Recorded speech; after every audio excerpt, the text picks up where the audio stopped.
People spend 90% of their time in buildings. How a building performs is key. This is your first line of defense against the elements.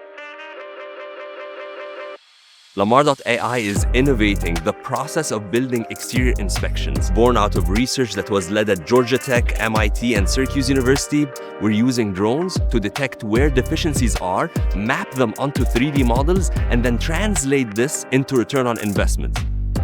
We are the first company to do BVLOS flights for building enclosure inspections. The drone is flying from a center somewhere on a dock from a box, and it can fly to any building, do the inspection, and come back without having a drone operator on the ground.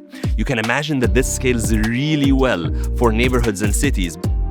When you have a team attempting to scale a building and that is unsafe, or walk on the roof and take images, you can imagine that this doesn't really work with a group of buildings. Imagine a neighborhood that needs its building exteriors to be maintained will be experiencing an expensive process with a slow procedure that is not going to yield accurate results. And therefore, we needed to find out how can we make it faster, less costly, and much more efficient for those who are making decisions about building exteriors.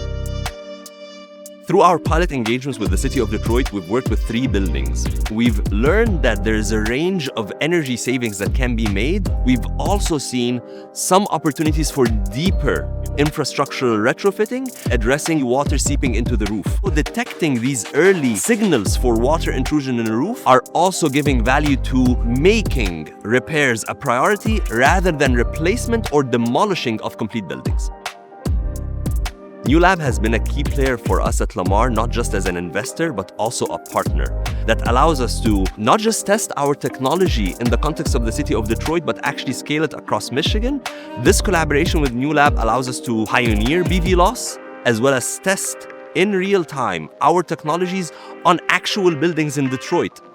You can imagine that we would be forming a sort of a shield around buildings for both existing and new construction, helping across built environments to become much more resilient for a future that has uncertainties when it comes to sustainability.